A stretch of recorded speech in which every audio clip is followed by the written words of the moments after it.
Hello, welcome back to our currently unnamed video blog slash podcast show. My name is Brian Higgins. I teach in Wenatchee, Washington at a pretty large high school. I teach English language arts, stagecraft, drama, and Avid. If you want to know more about me, feel free to take a look at our introductory episode where Malia and I have a conversation about our motivations for this series. Malia, do you want to reintroduce yourself to the audience? Hi, I'm Malia Renner-Singer, and I teach in Leavenworth, Washington, and I teach Avid and Social Studies. I used to teach with Brian, and now I teach with Cesar. He is my new colleague, and he also used to teach with Brian. Welcome. Thank you. My name is Cesar Mendoza. Again, I used to teach with Brian Higgins at Wenatchee High School. I taught math and science there for 5 years, and now I'm teaching at Leavenworth, Washington with Malia. And just a little bit about myself and how I got into education and why I got into education. I grew up in Washington State, Manson, Lake Chelan area, and it was a teacher in Lake Chelan, Chelan High School, Chelan Middle School. It's a small school, so you have like the middle school on one half, and then you have the high school on the other side. But this teacher really, he guided me in the right direction. I was really on the tipping point where I could, be one person or be the other. And he took me to the side and said, you have this ability to do well in life. And at that point in time, I had 6 detentions. And back then, if you had detention, you had detention. It wasn't like your parents called and you got an excuse like you do today. So I had to sit through it. And if I missed my bus, my parents had to pick me up. And that was like a spanking guaranteed in my family. So I had 6. He's like, you know what? I'll throw these away, join track and field, and they'll go away. And from that point on, it's like it opened my eyes. I did sports for the rest of my high school career, track and field, cross country, 7th grade. And it really changed my point of view of, what it is to be a person, what it is to have respect for people around you, people who care for you. And so that became my idol. And then 8th grade, another great science teacher who was also the track coach. So again, bam, math teacher, cross country track coach, science teacher, track, and then cross country. And so that just kind of, in my mind, I wanted to be them because they changed me. And I had such a blast. And so here I am today. I'm a math and science teacher, and I've been coaching track and cross country since, basically my first year. So, yeah. How many years have you been teaching so far? I've been teaching, this is gonna be my 8th year. Yep. And I like to start the conversation off with like at the bottom. Like I want to start us off really low. So I think we'll just kind of copy our prompt from last episode. What was your biggest failure today, Cesar? Oh, geez. That's a good one. That's a good question. So my biggest failure today is kind of a culmination of what's been happening.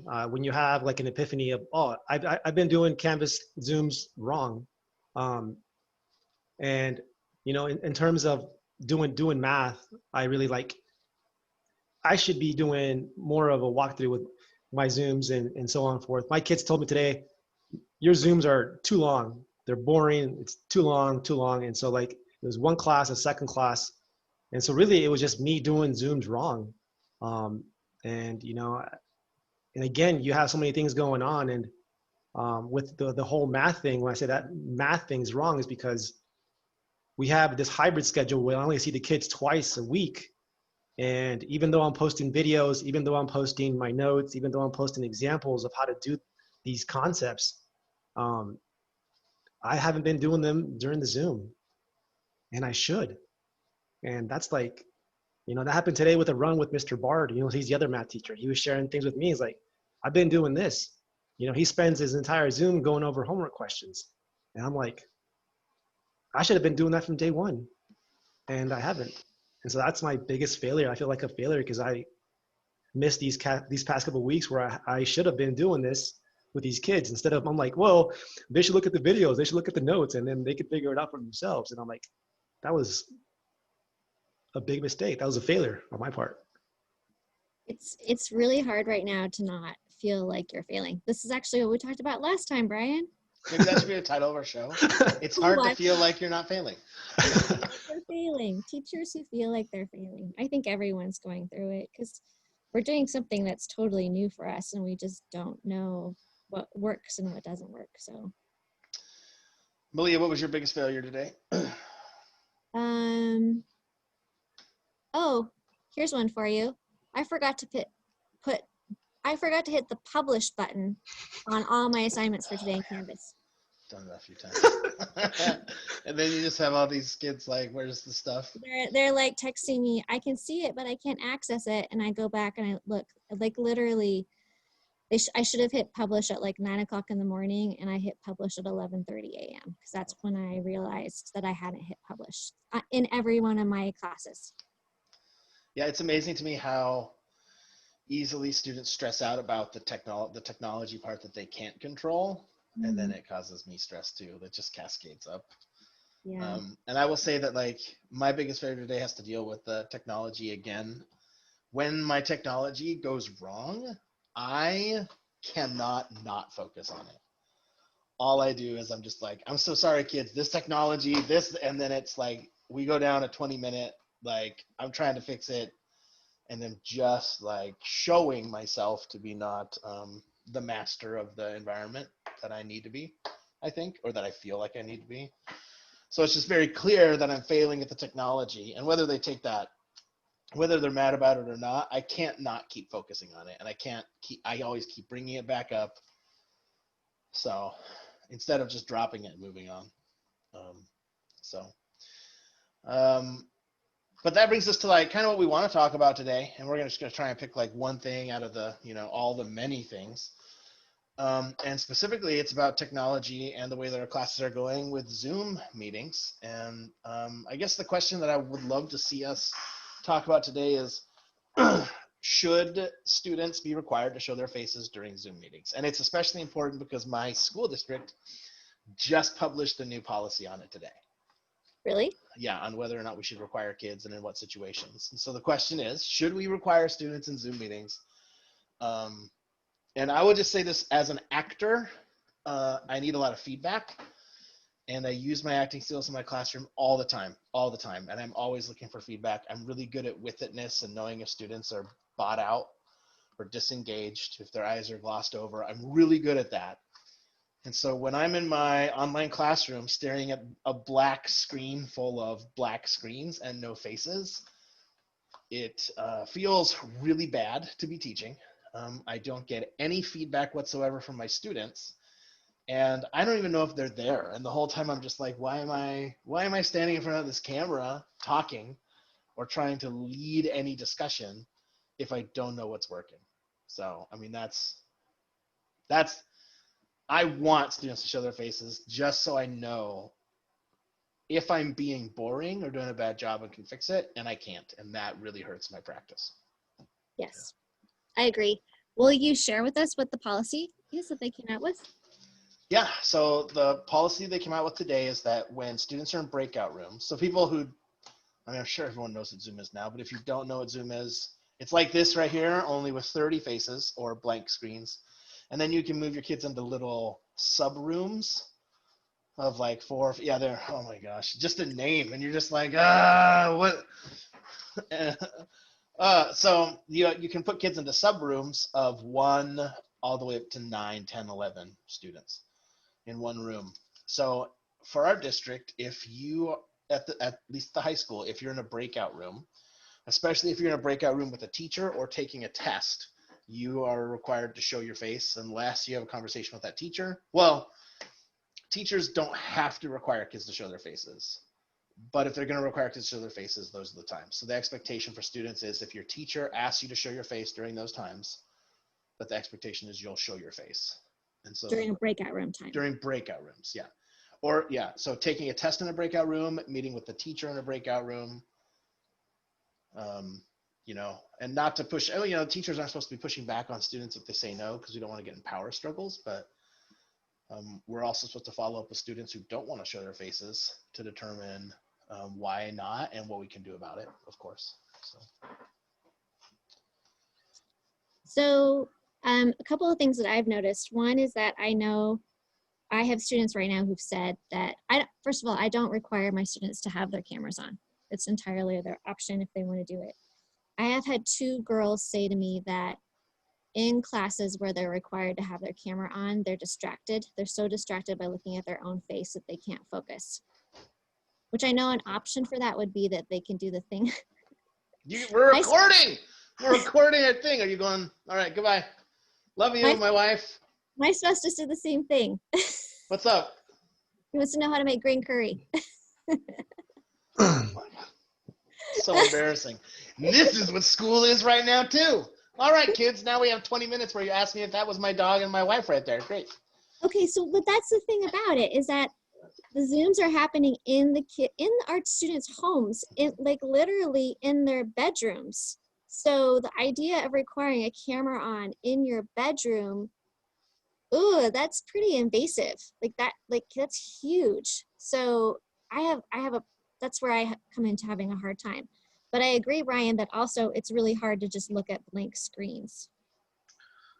I mean, I agree with the whole, just like you, Malia, I tell my kids that, or students, I tell my students that the camera is optional. I'd say it's optional. I encourage it, but I understand if you don't have it on, because a lot of us, we have a different setting. You might be babysitting some kids, and they might be running back and forth, and that could be distracting to the class. If we're doing something, you can like zoom, like somebody doing that. So again, and then you're right. If you're in your bedroom, and all these kids, they're in their bedroom, that's their private quarters. And so to have not only the teacher, but to have sometimes 26, 27 other kids, looking at your room, and maybe your room is not your room. Maybe your room is like you and your little brother, little sister's room, and they're in there. It's kind of that. And then that leads to other things. I was speaking to another teacher, Molly, and she said that she hopped into a breakout room, and she hopped into a discussion that, that the kids were having about another student in the Zoom. And it was not a nice discussion. They were judging the student based off their looks. They were judging the student on, their appearance. And these students were going back and forth, and they had no idea that the teacher was in the breakout room. And so again, when you have that happening, when you experience that, again, it goes back to, should kids have their cameras on? Or should we require kids to have their cameras on? And I just think that, no, I don't think they should. I'll give another example today. I had, my kids in geometry today. It's like, okay, guys, if you're done, you're good to go. You're caught up. Go ahead and bounce out. If you want to stay here, we're going to go over some things. And then the entire class kind of give me the thumbs up. I ask for the thumbs up. I see the black screens, and I see like 100 yellow thumbs up. Everybody's checking out. Bye, bye, bye. Everybody's going out, right? And then 7 or 8 students stay behind, and they're all males, and only one person has their camera on, and it's a female. And she's the one that's asking for the help. And then once I help her, she leaves. Then they all leave. And the entire time that I'm helping her, I'm asking all these other guys, all the other students, do you need help? Do you need help? And I'm calling them by names, and I get nothing back. So the only person I'm having a conversation is with me and this other student. And as soon as she's gone, she's a female student, as soon as she's gone, all these other guys just gone. And so again, the comfort zone, sometimes how do students feel if, again, if I'm the only one that has my camera on and everybody has it off, it feels awkward. And should we as teachers be making students feel awkward during class time? And I would say that the answer should be no. Especially now, right? During this particular time where it feels really vulnerable to even have students back, like they're making choices to be back at school, right? In ways that, yes, that we're less of a choice when we're in buildings. So yeah, but you're right also that when the camera is off, you don't know, they could be on their phones, they could be playing a video game, they could leave and go do the dishes, which is what one student admitted to me. Because I asked him a question, he's like, what? I don't know, because I just had to go do the dishes really fast, right? So that's gonna happen. So it kind of goes back to what you were saying to start us off, Cesar, which is about engagement and Zooms. And just Zooms are incredibly frustrating because you have no way to know just how engaged the students are and if they're actually doing the learning. And that's why we all feel like failures right now, right? Is because we just don't know anymore. Like our normal way of figuring it out doesn't work. but forcing them to have the camera on isn't going to fix that necessarily. That's true. And I feel, it's a lot of it's about control, and I can't control what goes on in their homes on this side of the screen, even if their screens were on. And I think that the loss of control for some teachers has been really hard, because we can make sure that they are listening in class. Like, it can happen. They may not learn, but we can force them to listen. And now that's definitely gone. That's a big loss of control, but we can't talk about it much anymore because we're already 30 seconds over 15 minutes and we don't want to make it 20. So Malia and Cesar, thank you so much for coming. If you watch this video out there, thank you very much. If there's a like button and you hit it, that helps. And if you subscribe, that's cool too. But no pressure, because no one likes to make a commitment this early in a relationship. And we don't even have a name for our channel yet, so. Yeah, not yet. Maybe we do, and we just don't know it because I didn't put these on until we had one. All right. Thank you so much for coming. Thank you for having me. Everybody. Goodbye. Bye.